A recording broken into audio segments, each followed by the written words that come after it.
Assalamualaikum teman-teman. Ikutin kegiatan Bintang dan Kinan hari ini ya. Kita mau ke Perpusda, tepatnya ke Diorama Arsip Jogja. Apa itu Diorama Arsip Jogja? Diorama Arsip Jogja adalah bukti nyata untuk menghidupkan arsip sejarah Jogja dan merupakan sebuah upaya untuk mengenalkan sejarah Jogja secara runtut dari masa Panembahan Senopati hingga keistimewaan DIY kepada generasi muda dengan cara yang menarik. Ikutin kita yuk. Untuk mengikuti program Diorama Arsip Jogja ini, kita bisa beli tiketnya secara online ya di websitenya Diorama Arsip Jogja. Atau bisa juga datang langsung seperti ini. Setelah membeli tiket dan registrasi, mengisi identitas diri, lalu kita akan diberi kalung identitas seperti ini. Dipakai ya sebelum berangkat ke ruangan Arsip Jogja. Check it out. Oke, sudah pakai tanda identitas. Sekarang kita akan menuju ke lantai 2. Nanti kita akan dipandu oleh petugas dari Diorama Arsip Jogja. Nanti ikutin kita ya, dan dengarkan juga penjelasan yang akan diberikan oleh petugas pemandu Diorama Arsip Jogja. Check it out. Selamat datang di Diorama Arsip Jogja. Sebelumnya kawan arsip ada yang sudah pernah ke Diorama Arsip Jogja? Belum ya, ini pertama kalinya. Nanti ada beberapa hal yang perlu diperhatikan. Jadi nanti Diorama Arsip Jogja ini akan menceritakan tentang sejarah Yogyakarta dari masa kerajaan Mataram sampai dengan daerah keistimewaan Yogyakarta saat ini. Nanti ruangan diorama akan terbagi ke dalam 18 ruangan dan dengan durasi 90 menit atau 1,5 jam.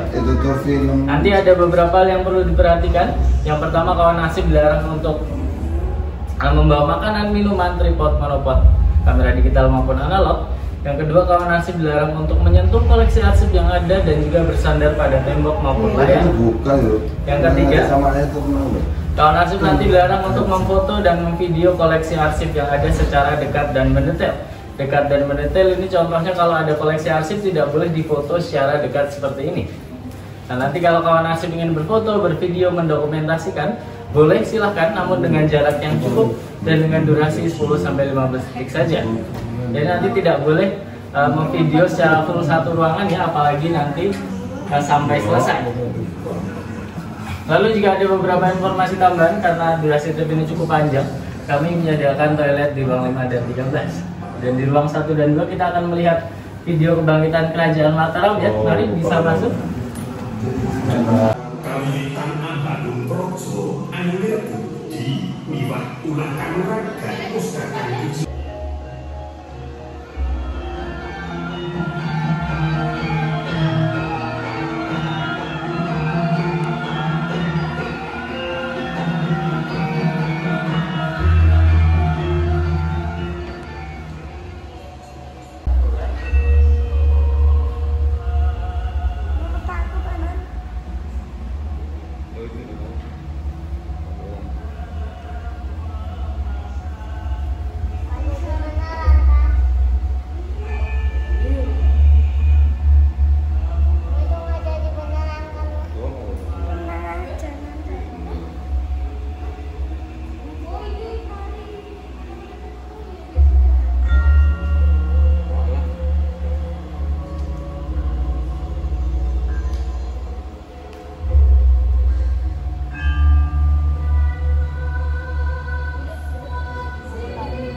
beberapa peninggalan dari Kerajaan Mataram. Di antaranya adalah peninggalan dari Panembahan Senopati dan Sultan Agung. Nah, mungkin kawan-kawan arsip di sini ada yang sudah pernah ke salah satu ataupun salah dua dari situs-situs Jawa. Cara membacanya yaitu seperti jam ya, melingkar. Di lingkaran luar ini adalah bulan dalam Islam dan di lingkaran dalam ini. Nah, mari di ruang ketiga Jadi setelah Sultan Agung wafat, tahta kerajaan Mataram diturunkan kepada putranya yaitu Amangkurat I. Nah, pada masa ini sudah muncul berbagai macam konflik dan prahara dalam kerajaan Mataram. Kalau Nasib bisa lihat ya, ada ukiran-ukiran kayu.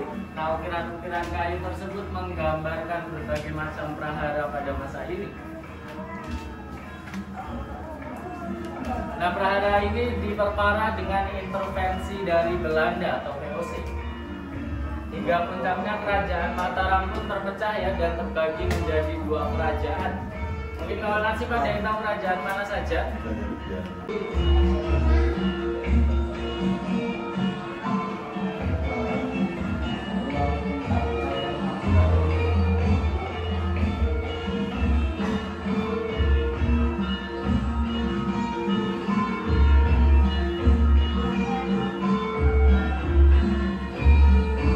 Garis imajiner yang menghubungkan antara Keraton Tugu dan juga Merapi.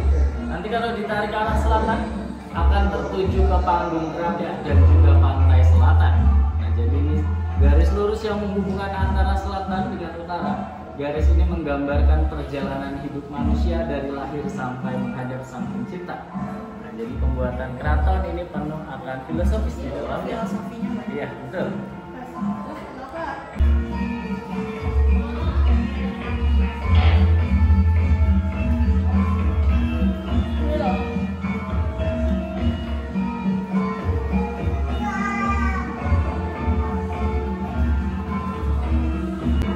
Ya, tadi adalah penjelasan tentang Keraton Yogyakarta. Sekarang kita lihat ini adalah Jokteng, pojok beteng. Jokteng adalah 4 pojok beteng Keraton Yogyakarta.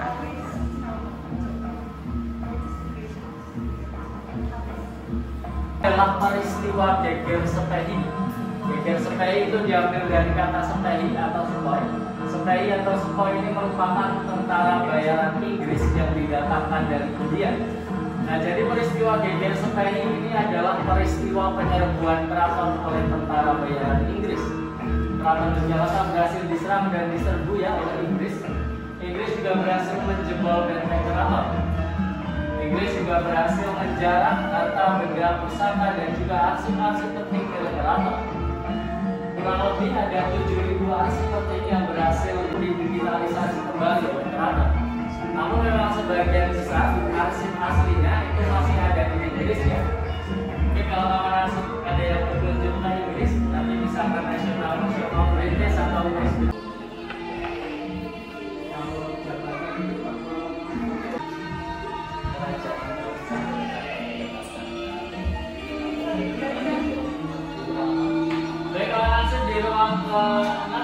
Ini adalah Pulau Pakualaman. Jadi setelah peristiwa geger sepehi sebelumnya, Inggris menghadiahkan sejumlah tanah kepada adik dari Sri Sultan Hamengkubuwono yang kedua, yaitu Pangeran Notokusumo. Yang selanjutnya, hadiah tanah ini digunakan untuk membangun kerajaan Pulau Pakualaman dan Pangeran Notokusumo menjadi Pakualam pertama. Nah, kalau orientasi dari Keraton Yogyakarta itu lebih ke militer ya, di Pulau Pakualaman ini lebih mengedepankan pendidikan. Makanya kita bisa lihat di depan ya, ada tarian Sri Tina dan Putri. Itu menggambarkan pendidikan di Pulau Pakualaman.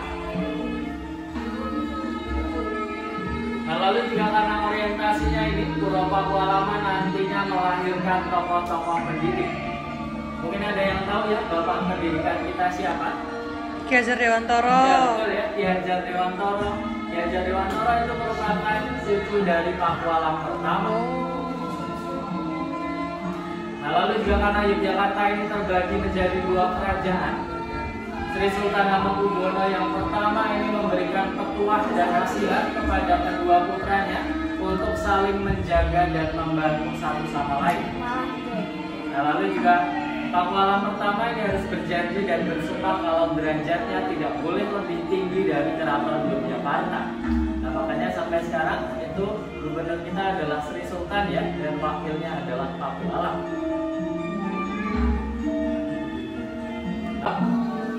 Atau mungkin yang lebih familiar kita dengar sebagai Perang Diponegoro. Nah, ada yang pernah mendengar ya Perang Diponegoro? Nah, Perang Diponegoro ini bermula ketika pengangkatan Sri Sultan Hamengkubuwono yang kelima di sebelah sana ya. Beliau diangkat sebagai raja di usianya yang masih sangat belia, yaitu 3 tahun. Ya, beliau diangkat sebagai raja di usianya yang masih sangat belia ini karena sang ayahanda meninggal karena penyakit. Nah, karena usianya masih sangat muda ini lalu dibentuklah Dewan Wali berisi 4 orang. Dewan Wali ini diantaranya adalah Pangeran Diponegoro atau paman dari Sri Sultan Hamengkubuwono yang kelima. Setelah pembentukan Dewan Wali ini, Belanda lagi-lagi mencoba untuk ikut campur urusan keraton. Nah, karena ketidaksesuaian ideologis dan ketidaksukaan atas penjajahan, Pangeran Diponegoro akhirnya memutuskan untuk keluar dari Dewan Wali. Nah, singkatnya setelah Pangeran Diponegoro keluar sempat juga terjadi kejar-kejaran antara Belanda dengan Pangeran Diponegoro. Hingga akhirnya Belanda mencoba untuk memacu emosi dari Pangeran Diponegoro dengan mematok tanah leluhurnya serta membangun rel kereta api di tanahnya. Belanda juga sempat menyerang kediaman Pangeran Diponegoro di Tegalrejo. Dengan ini, Pangeran Diponegoro pun murka dan menyatakan perang. Perang Jawa ini berlangsung selama 5 tahun dan menewaskan kurang lebih 200.000 penduduk Jawa pada masa itu. Nah, akhir dari Perang Jawa ini adalah penjebakan oleh Belanda. Jadi, Pangeran Diponegoro dijebak oleh Belanda. Hingga akhirnya Pangeran Diponegoro pun ditahan dan diasingkan. Nah, Perang Jawa ini diilustrasikan oleh Sri Sultan Hamengkubuwono yang kelima di lukisan di sana ya. Dilukiskan sebagai Perang Botoro. Perang Jawa ini digambarkan sebagai perang saudara karena memang salah satu penyebabnya adalah adanya politik adu domba serta adanya kepatihan keraton yang berpihak kepada Belanda.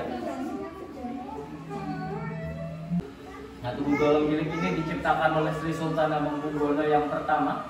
Ini sebagai simbol persatuan rakyat dan raja melawan penjajah. Di tugu golong giling ini juga ada sebuah filosofi ya, yaitu manunggaling kawula Gusti. Jadi setiap golong ini ada maknanya. Golong pertama ini rakyat, golong kedua itu adalah raja, dan di giling atau lingkaran paling atas itu adalah sang pencipta.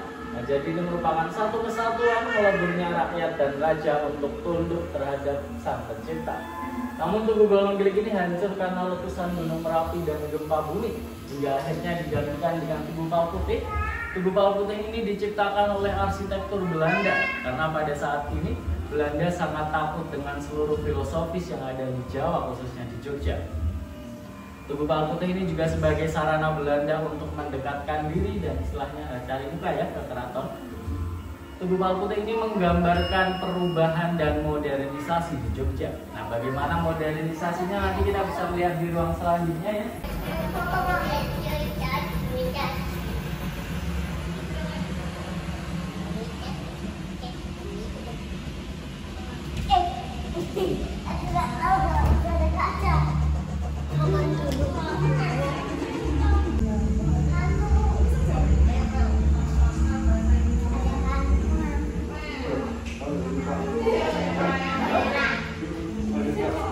Sarung Musa, Pak.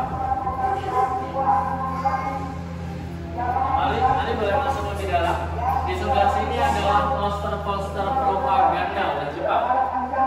Karena Jepang sendiri datang ke Indonesia dengan menjanjikan kemerdekaan, propaganda ini perlu dilakukan agar bangsa Indonesia percaya bahwa Jepang adalah penyelamat bangsa. Nah, namun kenyataannya di masa penjajahan yang hanya sebentar, 3,5 tahun ini justru memunculkan kesengsaraan yang luar biasa. Nah, pembangunan Selokan Mataram ini atas dasar pemikiran dan strategi dari Sri Sultan Hamengkubuwono yang ke-9 agar para rakyat Jogja terbebas dari kerja paksa Romusa keluar daerah. Jepang dan sampai itu jalan malam semua lagi. Orang sangat mau bolong itu mumpung ya. Nah, berat badan di lapangan itu diajari lingapani yang ini sanksi guru jihad. Yang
Jakarta mulai menata kembali dengan keistimewanya.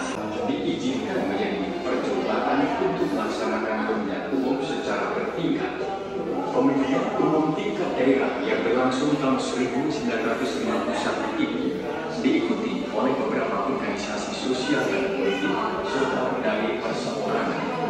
Sultan Hamengkubuwono IX dan Fatwa Penetapan selaku kepala pemerintahan tertinggi di daerah istimewa Jakarta.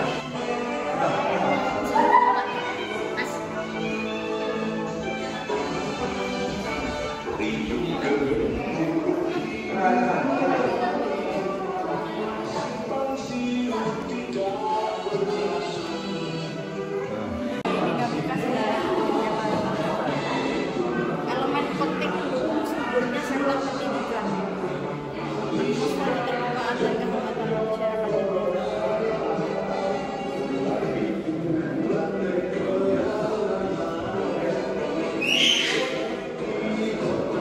Belajarin itu kan masih kayak tentang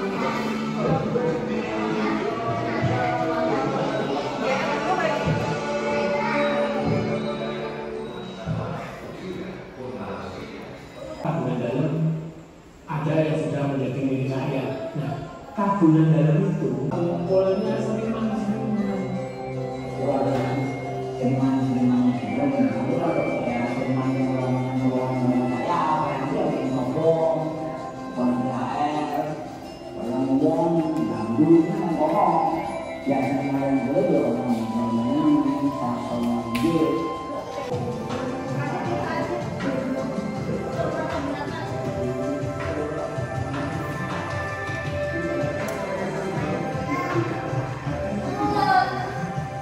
Indonesia mengalami krisis moneter dan kerusuhan terjadi di berbagai kota termasuk di Jakarta.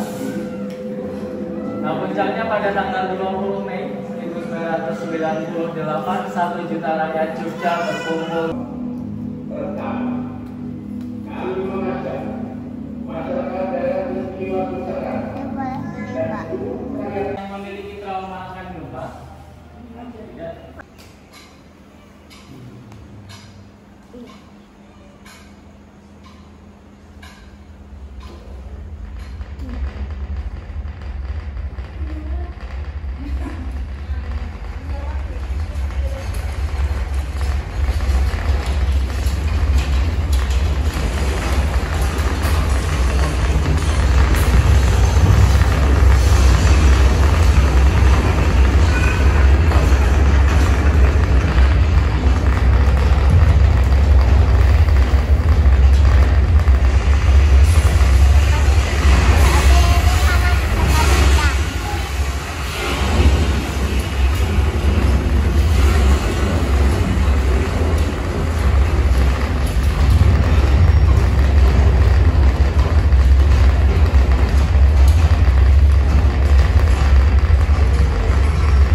Alhamdulillah sudah selesai keliling mengikuti kegiatan diorama Arsip Jogja di Perpusda.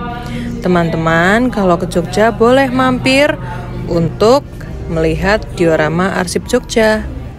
Memang hanya sedikit cuplikan-cuplikan saja karena di peraturan di awal tidak boleh full semua direkam ya teman-teman. Terima kasih. Semoga tetap bisa memberikan gambaran kepada teman-teman tentang perjalanan kita melihat diorama Arsip Jogja. Sampai ketemu lagi di video berikutnya. Sehat selalu teman-teman. Wassalamualaikum warahmatullahi wabarakatuh.